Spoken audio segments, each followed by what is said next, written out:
आगे चल के फ्यूचर में क्या करना चाहते हैं? जर्नलिस्ट ही बनना है।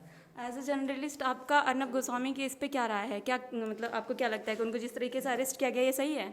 बिल्कुल गलत है मैम। सबसे बड़ी बात तो हम एक जर्नलिस्ट हैं, मतलब आगे के फ्यूचर जर्नलिस्ट हैं, तो हम अगर आज जो आगे देख रहे हैं उससे हम डरेंगे, हमारी फैमिली डरेगी, तो हमें भी वो जाने से रोकेगी आगे कि बेटा तुम मत जाओ, आगे तुम्हारे साथ भी ऐसा हो सकता है। तो सबसे बड़ा संदेश जाता है हमारी फैमिली को ये सब देख के, तो हम लोग डर जाएंगे। जो मास मीडिया के स्टूडेंट हैं, आगे आगे आने वाली पीढ़ी जो है वो जर्नलिस्ट बनना ही नहीं पसंद करेगी। तो सबसे बड़ी चीज़ यही है कि ऐसा नहीं होना चाहिए। और जो मतलब जब उठाया था उनको, अर्नब गोस्वामी को पुलिस आई थी, तो उन्होंने मतलब मोजे पहने हुए थे, जूते तक नहीं पहने दिए, और उनके हाथ में काफ़ी चोट लगी, मैंने न्यूज़ चैनल में देखा।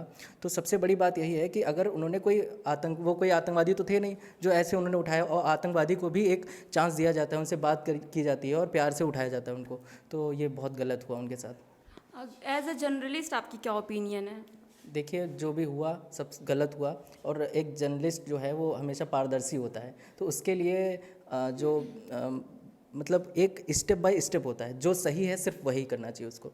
मतलब अगर वहाँ उन्होंने गलत किया तो ठीक है, अगर आपको फाइल रीओपन करनी थी तो एक प्रोसेस होता है, उस प्रोसेस के थ्रू आप आराम से जनता के सामने और सबको दिखा करके, उनसे बात करके, उनके वकील से बात करके, वो जो प्रोसेस के थ्रू आप आगे तक बात पहुंचा सकते थे।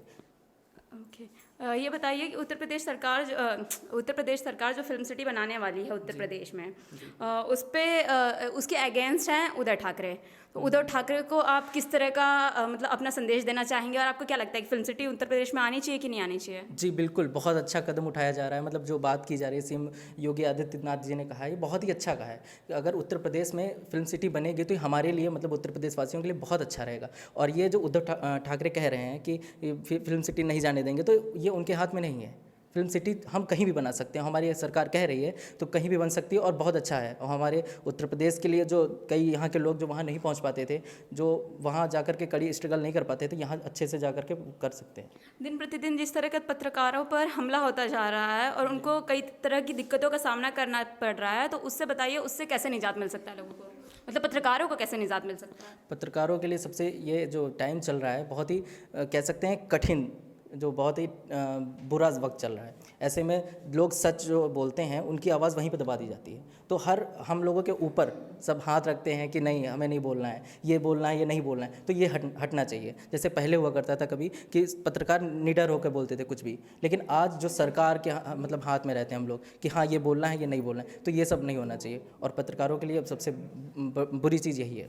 कैसे हटेगा ये सब? ये सब कौन हटाएगा? सरकार हटाएगी या आम जनता? ये आम जनता हटाएगी, क्योंकि हम लोग जो डिसीज़न लेते हैं सरकार के लिए, तो वो शायद गलत होता है। और जनता जो है वो सरकार की है। सरकार जो है वो जनता के लिए काम करती है। अगर जनता चाहे तो सरकार को बदल सकती है और सरकार से सही करवा सकती है। तो जनता ही सब कुछ है। देश की जनता और महाराष्ट्र सरकार को आप किस तरह का संदेश देना चाहेंगे? मैं तो यही कहना चाहूँगा कि जो उद्धव ठाकरे सरकार और पुलिस प्रशासन है वहाँ का, उनको पहले कानून सीखना चाहिए और उसके बावजूद उनको काम करना चाहिए। तो मैं अर्नब गोस्वामी को सपोर्ट करता हूँ इस चीज़ के लिए कि एज अ पत्रकार उनके साथ गलत हुआ, और वो एक रेपुटेटेड इंसान थे, और आम जनता भी होते तो उनके साथ भी गलत होता। अर्नब गोस्वामी का तो ऐसे कहना है, उन्होंने मतलब पहली बात तो ये है कि पीटीआई ने जो चीज़ क्लियर की है, पीटीआई का कहना, एक न्यूज़ एजेंसी है, उसका कहना ये है कि अर्नब गोस्वामी को अरेस्ट किया गया, जो सुसाइड नोट उसने मरने से पहले लिखा था, उसके आधार पर सिर्फ पुलिस ने अरेस्ट किया है। और एक सस्पेंडेड पुलिस अफसर को अगर वहाँ पे भेज करके आप किसी को अरेस्ट करवा रहे हो, तो क्या वो सही है? बिल्कुल गलत है मैम। सबसे पहली बात तो ये, अगर उनके उस टाइम सबूत मिल जाता उनके खिलाफ, तो वो 2018 में ही वो अंदर हो जाते, लेकिन उस टाइम उनके पास कोई सबूत नहीं था। उनकी सरकार आने के बाद में उन्होंने बदले के भावना से, जो भी कह सकते हैं, वो उठा करके वो वही रीओपन कर दिया और जाकर के डायरेक्ट उठा लिया उनको। Okay, thank you. Welcome ma'am.